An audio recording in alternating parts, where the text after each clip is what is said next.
Sports build champions and leaders, but every champion has moments of struggle, pressure, anxiety, burnout, and those moments deserve real support. PAX Health is proud to sponsor the New Jersey Lacrosse podcast because they believe mental health care should be available when you need it, as you need it. Therapy and psychiatric services for kids, teens, communities, and families. Telehealth and in-person appointments are available within 48 hours. PAX Health, people helping people. Visit pax.health. That's PAX.health. Lacrosse families, meet Orgo, the calendar app that actually thinks like a sports parent. Orgo syncs with team apps you already use and enriches schedules with real-world logistics. Every event shows travel times, early arrival buffers, carpool assignments, conflict alerts, and time-specific weather so you know what gear to pack. Get your athletes on it too. Orgo teaches time literacy, an executive skill for life. One subscription, whole family. Code LAX25 is 25% off. Just $44 locks in sanity for the whole year. Visit www.orgohq.com. That's www.orgohq.com. JAG Physical Therapy, providing rehabilitative recovery from sports and soft tissue injuries to knee, foot, ankle, hip, shoulder, elbow, and back injuries. Schedule your appointment with JAG Physical Therapy today and meet their experienced team of physical therapists, occupational therapists, athletic trainers, and exercise physiologists invested in your full recovery.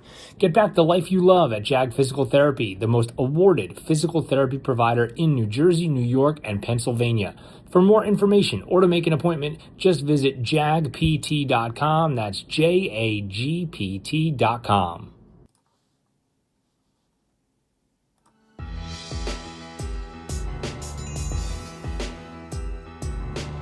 This is the New Jersey Lacrosse Podcast. I'm your host, Keith Glock. I'm Bill Tharp.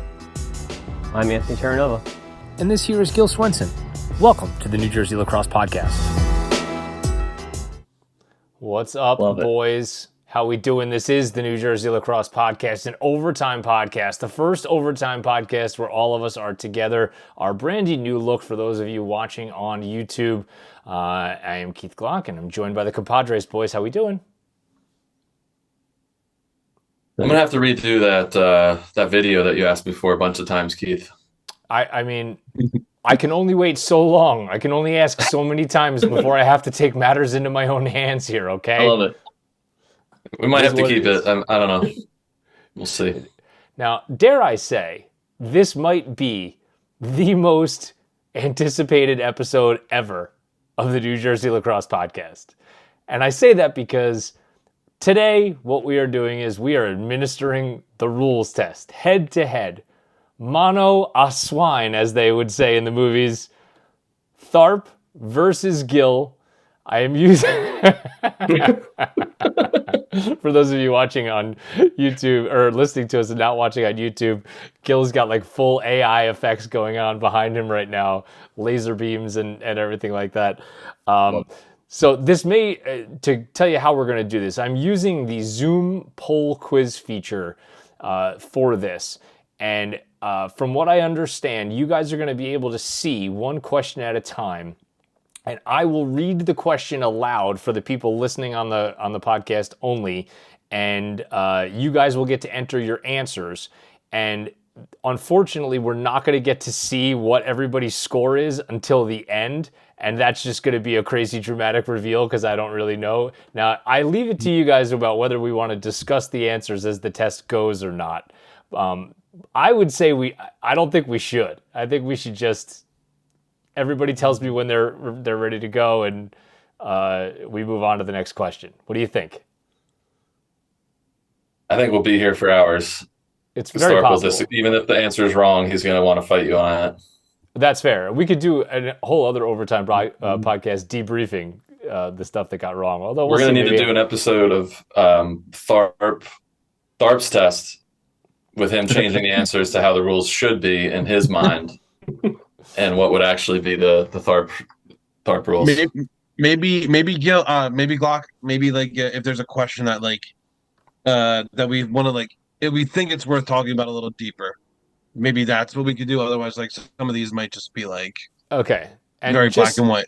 Just so you know, the questions early in the test, this is easy, just wait till we get into the 40s, bro, because this test is not simple, okay?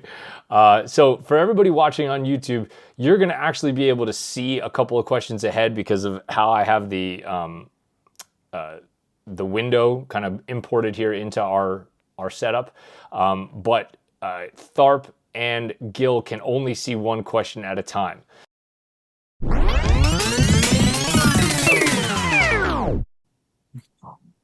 You guys are both done. We're good? Oh, God. All right. Here we go. Here we go. Here it is. Can't see anything. Here we can't see. I can't see anything either. Hold on. I got them sharing results. Oh, the suspense. Where do we see our score? I'm trying to... Suspense. Oh, I see a lot of reds. A lot of red. You see a lot of reds? I don't think I passed. All right, so I got to fucking go kidding through me? here. F word again, dude. Dropping everywhere. So I definitely didn't pass, but what I get? I don't know. I can't really see what's what right now. Oh my God. What are you got to share your answers here? Zoom is not giving me the best results here. It's not giving me count how many you got wrong, and then we'll divide it and figure out your answer. Because I can How many got see, wrong? I can see 3, what you guys 4, answered, where you concurred and where you 5, differed, and I can see what the 6, when 7, somebody got it 8, wrong. 9, How many got it wrong? 10, Oh, 11, we're over 10? 12, 13, 14, 15, 16, 17, 18, 19, 20, 21, What? Wrongs? These are wrongs? 22, You gotta be 23, right. 24. I got 24 wrong. No. Gil, how many? 25. Oh. Oh, this is the greatest day in the world. This is the greatest day in the world. Oh, Oh man, I did not have that on my bingo card. 24. So 24 wrong out of 50 for Tharp and 25 wrong out of 50 for Gil. Oh my God. Do we want to do item analysis here so you can really get mad? I kind of do. Now I want to. Real quick. I don't want to harp on this. I want to move on and get back to refs just being terrible at applying these rules. Okay. Yeah. There's an additional 5-yard box on each side of the substitution. Could have sworn there was. Could have sworn there was, Keith. Yes, Is that read college? the whole question. There's a 5-yard box on each side of the substitution box where players can stand within the coach's area and ready to substitute. It's called the coach's area for a reason, you ding-dongs. It doesn't say within the coach's area. It Yeah, just this is a says- horribly worded question. It literally says It where stands players with can... coaches. Stand with coaches and be ready to substitute. Yeah. If it said the coach's It's area, a coach's box. The point is horseshit. No, that you... no. It's off. It doesn't say the coach's box. It It doesn't. says It stand says with within. coaches. it Stand says- within coaches. Yeah. Oh my gosh, you guys are the It worst. does not say coach. If it said coach's box, we would have gotten it right. If a defensive player loses his helmet, well, the point of the question for both of you clowns is that you're supposed to know it's the coach's area. That's the point of the question. And that you're The supposed question's to... not worded correctly.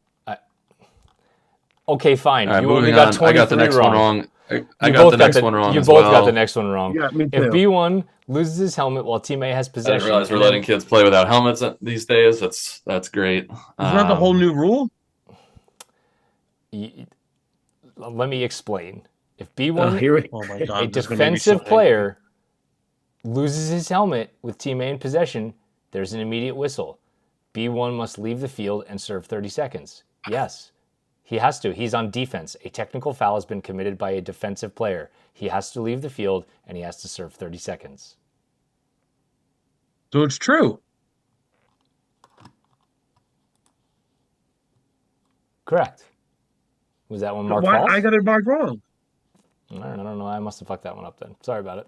Oh, yeah, same here. Yeah, All right. Now I'll take the heat on that one. My bad. That's true. Yeah, that's definitely true. Okay, so first two questions you screwed up. No, I did not. I will not take the heat on the Yes, you first one. did. By rule, if a defensive You player hits didn't an write the opponent, coach's area. that's the point. All right, moving on. Moving on, Tharp. It's okay. We got one By back, rule, buddy. if a defensive player hits an opponent's helmet with his stick or body, it is a minimum 1 minute non-releasable penalty. You both got this one incorrect because you said it was true. What we're describing here could be a garden variety slash to the helmet. That's just a regular releasable penalty. So this is like such semantics. During the dead ball after a loose ball technical foul, the offending team may not call a timeout. You both got this wrong. You both said that was true. It is false. That is a college rule, not a high school rule. Sorry about it. A team in possession of the ball may not call a timeout. You both got that one right. I'm going to go look for things there was some disagreement or whatever. I'm going to have to tell you and all refs to look at number 7. I've never seen it called in my life. There's 50 players on the field. 40 of them have their chin strap over their mouth. Never seen it called. That's correct, but is it in the rule book? That's great. Yeah, it's great. I'm just saying. That's where I try to give my little. It's not an interpretation. It's just what's in the rules. Nova tried to hand you that answer. He did. I did try. May a coach put his legally equipped goalie in the team's offensive end and have 7 field players play defense? You both got this wrong. We all got that. We got that right. Oh, you got that right. Oh, sorry. I got that right. My check mark was in the wrong space. You both guessed. You both got the next one wrong. Before the start of a game, may the officials decide that the field is not playable? No, they may not. The home team gets to decide whether the field is playable prior to the start of the game, and then the officials become responsible once the game begins. I cannot believe I got fucking number 11 wrong. Players' arm pads have to cover the elbow, bro. Oh my God. It's terrible. You both got that one wrong. We had a split on number 13. The 10-second count. Let's make the refs take an application of the actual fucking rules in a game test. So angry. You're so angry. The 10-second count. Nobody wears their arm pads on their elbow, Keith. Never seen it thrown. Do you know the number of times that I'm looking at somebody's elbows? I have 7,000 other things to look at other than the guy's elbows. Now, do I hate that question? You're not going to apply the rules in the rule book? I would prefer to watch to make sure that nobody dies, as opposed to making sure that there's a sounds like we could do both. Just right up. 10-second counts on for Team A when Team A throws, carries, or passes the ball back into the defensive half of the field. One of you got this wrong. I got it right. I did. Tharp thought it was. How was I not over and back? It's not over and back because you haven't satisfied the 10 count yet into the box. Yep. I knew that. Yeah, but you have 20 seconds to get it over the midline. And then you have an additional 10 to get it in the offensive box, my friend. Right, but if it's been 20 seconds, you can't go back over the midline. That is untrue. You have to simply clear the midline within 10, and then you can go wherever. You can throw it all the way back to the goalie if you want within that next 10 seconds. Wait. That makes no sense to me. So I'm you can go over the mid. Wait, shut up and let me ask you the question. I can get over the midline in 19 seconds, right? And then all of a sudden I can go back over the midline? Sure. All day long for the last 100 years. What's the point of the 20-second count? The point of it, it's to now institute the next 10-second count. You can do whatever you want as long as you're in the offensive box within the next 10 seconds. That makes no sense to me. All right. You both got the next one right. Then we had a little disagreement on this one. A successful restart. One of you thought that all defensive players must be 5 yards away from the player in possession. That was a thing that has to happen. Got it right. All defensive players do not need to be farther than 5 yards away, Tharp. We just give the restart, and if the defensive player engages the offensive player, then it becomes a flag down for illegal procedure. Yeah, but isn't like a successful restart would be like why all offensive players like it isn't the rule they have to be standing still? Like the word in the rule book relatively stationary? I actually changed that to say relatively stationary because we all know that the California stop for a player coming in from out of bounds. But that's not. But you said. But see, this is what kills me. The way if you said I added the rule this is to part, stop completely. I added this that question as an answer choice. You didn't even pick that one. So what are you even worried about? Because if you said that they had to stop completely, I know that I would have been more inclined to pick that. But that would have been wrong. That would have been the wrong answer choice. No, if I got C, if I knew C was right, then I would have been more. I would have thought about A harder, and then I could have put A and C. Oh fuck, dude! I'm gonna lose my mind. You should be. I got every question about contact to the head wrong. This one you both got wrong. Yeah, and you picked different answer choices, by the way. A1 passes to A2, and the head of his cross comes off.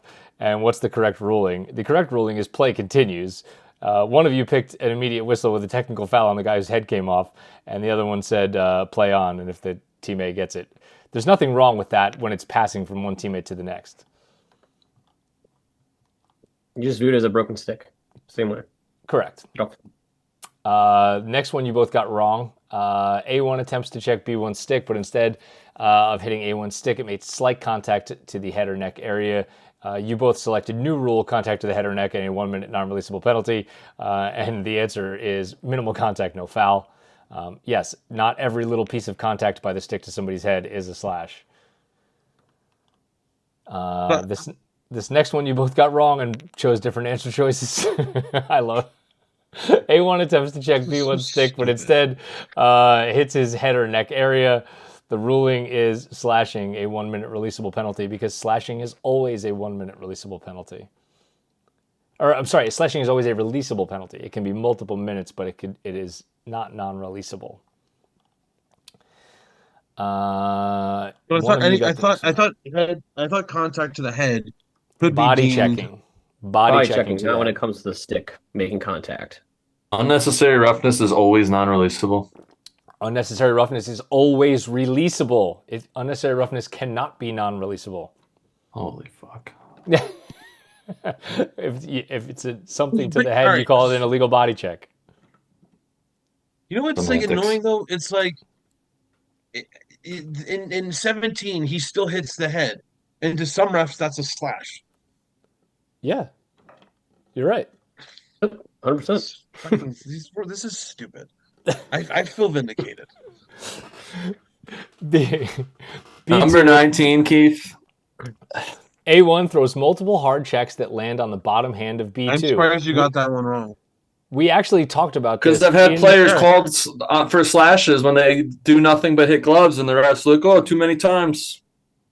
Too aggressive. Anthony Terranova, I believe in one of our not equal pressure, Keith. Yeah, I believe I said we had this conversation last week. The gloves are part of the stick. That's it. Tell the refs that.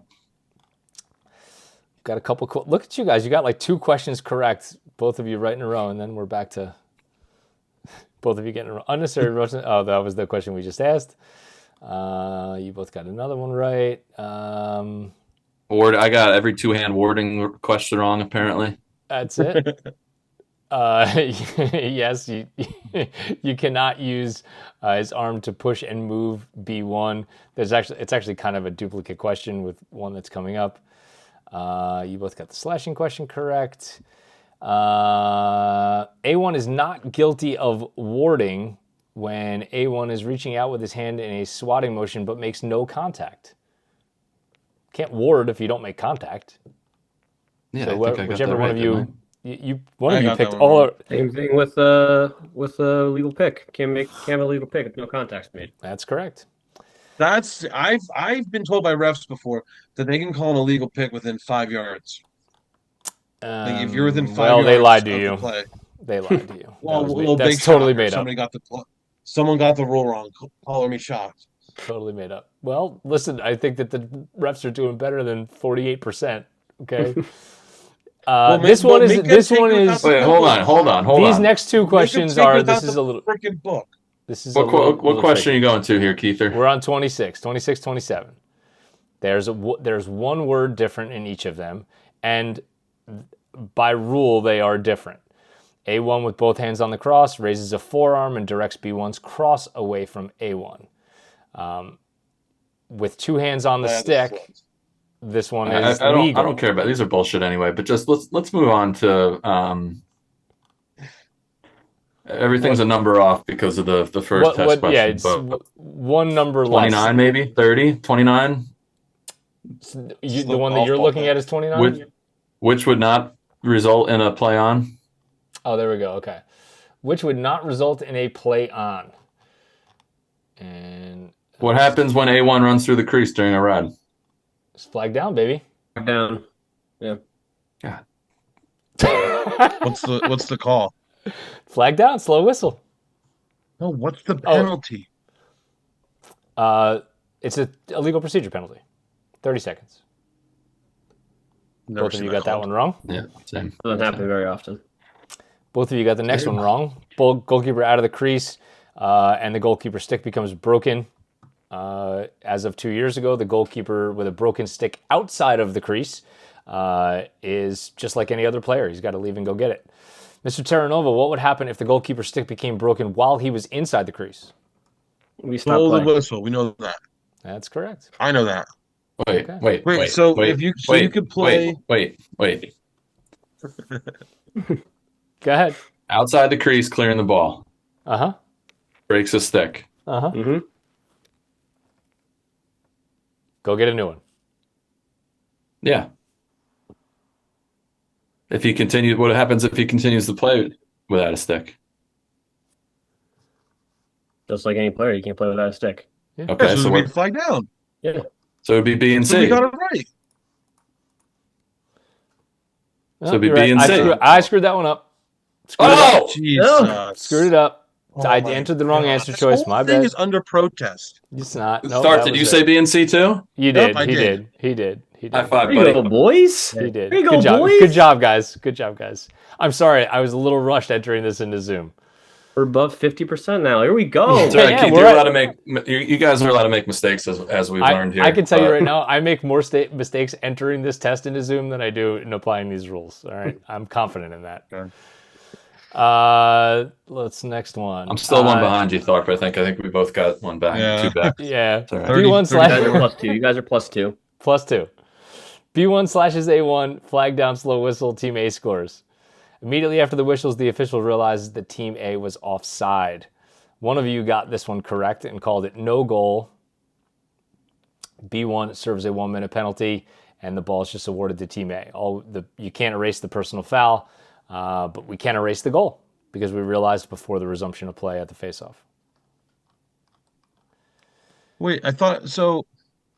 I got it wrong. I got it wrong too. Wait. So I thought if you release a penalty early, there's also You got it right, Tharp. Tharp, you got that question No, right. I got We're not on 34 that and question. 35 wrong. You're at Yeah, 32. We're not on that question, Tharp. We were just on 32. Oh, sorry. I thought, okay, my bad. This is the question we talked about. A1 within 5 yards of a loose ball holds A1 cross with his own cross. That is a legal play, folks. Stick on stick That within question 5 is yards. Also worded horrifically. It's not. Stick on stick within 5 Did yards. you get it right, is never Gil? a foul. Nope. No, I didn't. Didn't Tharp. Somebody Oh, did. that question's worded. One of the two of you did. I did. So it's All right. worded horribly. If I didn't ask for that clarification, I would have got it wrong. Holding's not a call, is it? Holding, Loose ball hold. Loose ball hold is a call, It's just not in that Yeah. situation. Holding's also a technical 30 seconds. That's holds. Yeah, duh. That's the most ridiculous question I've ever seen on this test. It's B1 worded is served. terribly. B1 is serving a releasable penalty. And So re-enters the Tharp, game. Keith Glock, What? what would be a loose ball hold? If the player's stick More than was 5 yards. no, that would be interference. Interference. It would be if the player's stick was making contact to the body of the other player. So that's why the clarification that you asked was an astute question. Stick on stick within 5 yards is never a foul. Stick to body and preventing anybody from playing the ball, even within 5 yards. You can't hook a player's body with your own cross. That's a hold. We good? All right. So poorly worded stuff. Uh, I got all the face off or all the releasing the box early penalty. that's a wrong. confusing rule. B1 is I serving thought a I was so releasable confident in penalty. this one. Actually, I'm surprised I got this wrong. He re-enters the game before the timekeeper releases him, and the correct What answer question are we is We are on question 34. 34 as you look at it. 34. It is a goal. B1's penalties are wiped out by the goal, and we're going to face off.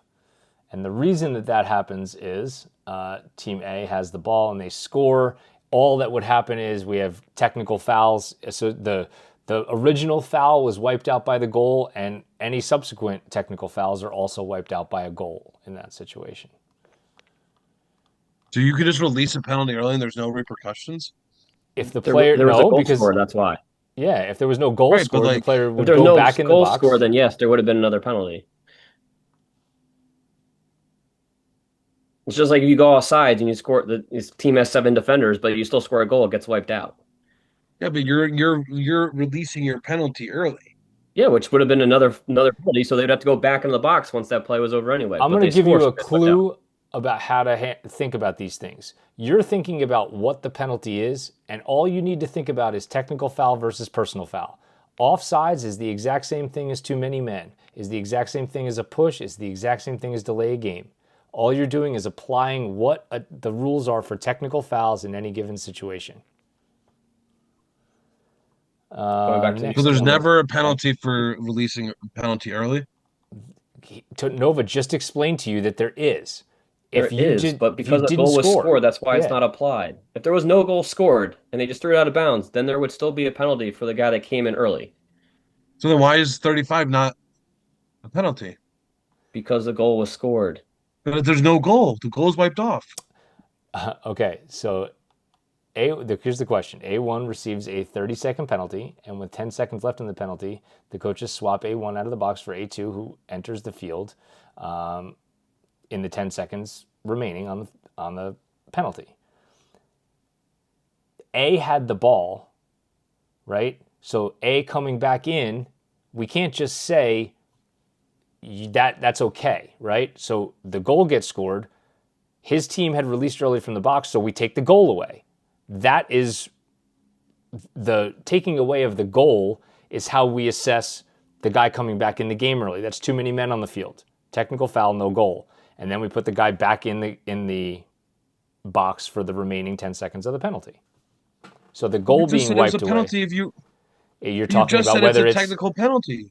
I'm literally describing the technical penalty. The technical penalty is taking the goal away because it was his team that scored, not the other team that scored. That makes no sense. I'm with you, Tharp. All right, let's move on. Makes literally all the sense in the world, boys. Oh, it doesn't. You had 2 people who've done this their whole life. It makes no sense to them. I love this. 36. You're such a jackass. B1 36. B1 pushes A1, creating a play on. While the ball is still loose, A2 pushes B2. So all we do is give the ball to the team that was fouled first there, boys. That's it. Just kill the play on, give the team the ball. That's nonsense to me. It's what? 2 loose ball fouls. Give the ball to the team that was fouled first. It's that simple. They had the ball. They were entitled to it. Yeah, live ball, dead ball, live, dead ball, simultaneous fouls. That's the hardest stuff in the book. It is the hardest stuff in the book, for sure. Absolutely. Let's see what else you guys got wrong here. Mandatory 2 to 3 minute penalties. I can't believe you guys got that one wrong. I thought we said there's no targeting. It's all of the above, bro. All of the above was the answer on that one. I know, but I thought we talked about how we said targeting isn't a penalty. In college. College is not. I got that right. Let's see. B1 slashes A1 flag down. A2 interferes with B2. Whistle stops play. The ruling is all that happens there is like it's just like warding off. It's just like any other like. Yeah, if I got get my slashed, head here, Keith. All right, got my head on that one. There you go. I appreciate you, Gil. Yeah. And which one is this? That 39. was 39. See, okay, so if it was a totally different person, then that kills the play. Defensive in high school, a second flag kills the play unless there's an imminent scoring opportunity. But if it was, and because this is a foul, the second one being on the offensive team, we need to determine whether it was technical or personal. This is a technical foul here because it's interference. So therefore, it's not a time-serving penalty. I'm on number 45. We were on 39. No, we're not there. 39, bro. Which one? We're on 39. Oh, sorry. If anybody wonders why Tharp got 23 of these wrong. Less than that because you messed up. No, I feel like I just gave you those ones back. Or no, sorry, 22. 22 of them wrong. Yeah, 22. 22. Yep. We get those right. You both. Ooh, look at that! 3 questions in a row where you guys all got the questions right. 44 is 44. The one that I was confident about, and I got wrong. Okay. Why is what's a conduct foul? And you stink. What do you mean? What's a conduct foul? A loaded question. Like dead ball conduct foul. It's a technical foul. Okay. Okay, so let's play this out. B1 / dead ball A1. contact foul. What? But you got to think about it. The first Why part is he serving no time? Because A has the ball. It's A's possession. When I have the ball and I commit a technical foul, it's just a turnover. It would be like I have the ball during live play and I ward off. It's just a turnover. So because it's a dead ball situation, we have a slash on B1. We're serving the slash. Then in the dead ball time, I delay a game, conduct, whatever it is, technical foul, it's a turnover. Piece of shit. Conduct foul right there. Ball goes the other way. That one might rise to the level of personal foul, Nova, but nah, I'm friendly with the coaches. I just give them a warning. I dealt with I dealt with flag down, and then a dead ball personal foul, lost us possession, lost us the game, and probably was time serving. It was. Yeah, that's why I assumed conduct foul meant time serving. No, there's a difference between conduct and unsportsmanlike conduct. Thank you. Rule 5 and Rule 6. We missed that one. Let's see here. I got 45 wrong. Yeah, I thought I didn't know about the imminent scoring opportunity rule. Apparently. Yep. Well, you guys. I know you guys both got that one right. Yeah, the imminent scoring opportunity rule is one of those deals. You both got 46 correct. 47. Wait, so Glock, you didn't answer my question. So if it's 2 penalties on 2 separate players, does that kill the play automatically, or is it because if this one was 2 flags on the same kid, it doesn't kill the play? No, this was. It doesn't matter same kid or different kid. It just was imminent scoring opportunity was the reason why it didn't get killed. Well, imminent scoring opportunity means something different to everybody. Yes, rule. That is one of the things. It's just where we give the refs, the genius refs, a lot of leeway to make a personal decision. Thorpe Swenson over here, the law firm. Can we go to 49 for a second, please? This one is... Wait. 47. A shot is taken while the ball is in flight. The horn sounds, and we can't have it deflect off an offensive player after the horn sounds and go in the goal. Oop. Damn, I was... fuck. 49. The event a coach disagrees with the ruling on the field, the coach may request. We just talked about this. That was why you need the horn of the table this year. Misapplication of the rule. That's correct. Okay, you don't ever get to argue about a judgment call, Gil. To argue about a call it could be the same thing. It's not. I think you're misapplying the rules. I'm arguing that. What's misapplication. The misapplication. Yeah, but this is a gotcha question because you cannot debate a judgment call. Right. A misapplication of the rule. I put B. I thought you could at least make the refs, discuss for a second. So I'm not arguing; they are discussing. The way to think. There's the only one that doesn't include me arguing. If you were to tell the officials, three are a variation of arguing. If you were to tell the officials that they were putting a player in the box for 1 minute for a pushing foul, that would be misapplying the rule. Versus, you guys should not have called a slash on that play because he didn't slash him. Very different things. One's a misapplication, one's a judgment call. Question number 50 on our test. Team has 4 players with players serving time, stacking penalties. the answer is both A and B here. No more than 3 players can be in the penalty area serving penalties at one time, because if you had more than 3 people serving penalties, that would mean that somebody is by default playing offside, right? And the penalty time for the 4th player doesn't begin until one of the first 3 ends. If the goal gets scored, all 4 players may not return immediately to the game because one person's penalty time technically hasn't even begun serving yet, because he has to wait, per letter B, for somebody's penalty time to end before he can start serving. So you could have 3 of the 4 people. What? Where's that 4th player go? He's sitting right there waiting for his penalty time. Yep. He's in the coach's area. Correct. Then you both got the last one correct. So what did we decide, Nova? Tharp got 22 wrong and Gil got 23 wrong? Yeah. And I would argue the first one you worded wrong that we would have gotten right. I got good news for you, though, boys. Per the NJSIA, you get 10 cracks at this. Let me just pull my book out and take 5 hours to do it next time. We took a pretty long time to do it this time. Nova, you know what I fear, though? This has bought us absolutely no vindication whatsoever, and we're just the test is gonna be attacked as opposed to the rules knowledge. No, I mean, again, just it's.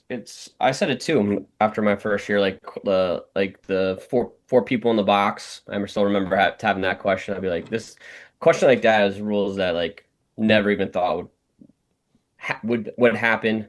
And like it's just like having to know all those rules, knowing all the live ball, dead ball, all the simultaneous fouls that like as a coach never thought about. Until actually having like to ref, and like it's just remembering all this information that you have to apply like fast, quick, and decisive. Because if you start to second guess or you're like, I don't know what that is, Tharp's gonna smell that in a second, and you're gonna lose it. So it's just it's not easy. You definitely have to study for it. You definitely have to learn. It's not something you can just. Again, I would have failed if I just had to go out there and have some of those questions. I'd be in the same boat as these guys for sure. Ask me how many times in 26 years I've stacked penalties. How many? 0, right? Yeah. 0. You file, as we like to say, you file that under the don't let that shit happen category. Yep. Don't let that shit happen. Don't let it happen. Tharp, you okay over there, buddy? You look a little dejected. Like some of these just like the 20 count, that doesn't make sense to me. Like you have 20 seconds to get over the midline.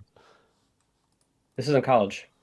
That's like I know, but you had 20 seconds. It's been 20 seconds in between seconds 29 and 21 and 29. You should be able to go back over the midline.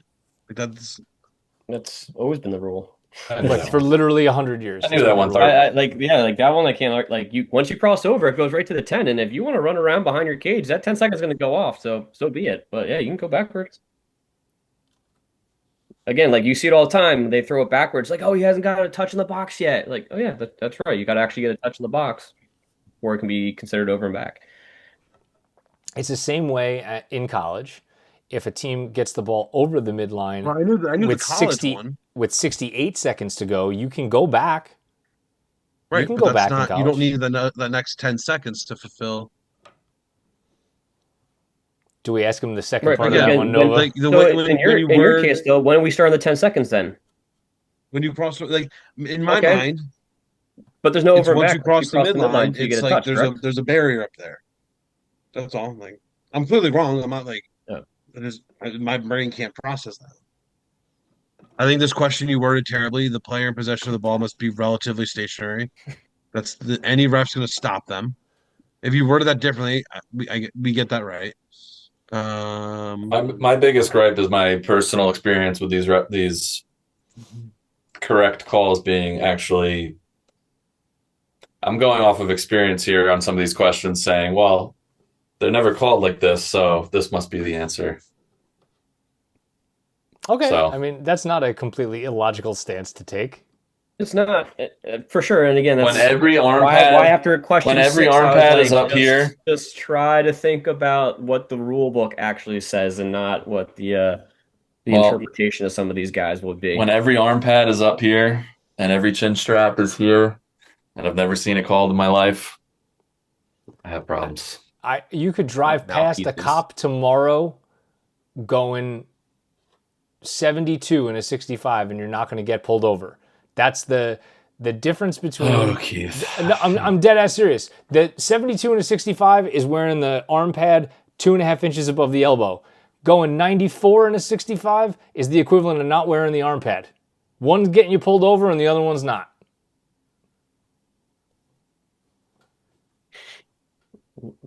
Good way to put it.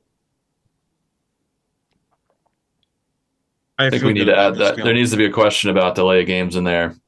Yeah, no 5-second count being in the question. That was devastating. All right, well, you more so dropping the ball for Dubán's sake to know when to throw that flag.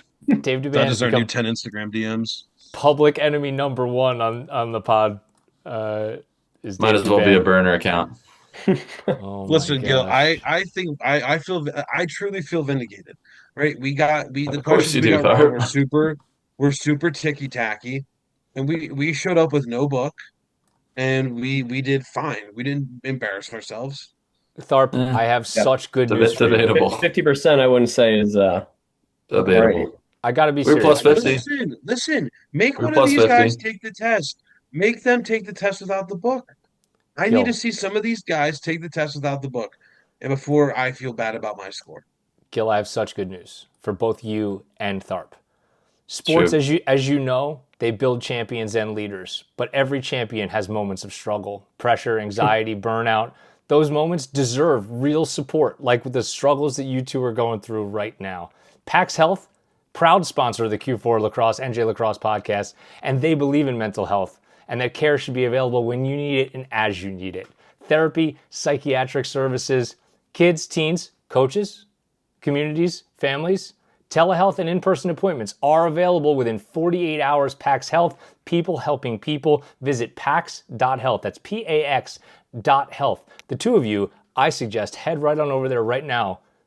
All the mental help you need after completely failing the shit out of this test.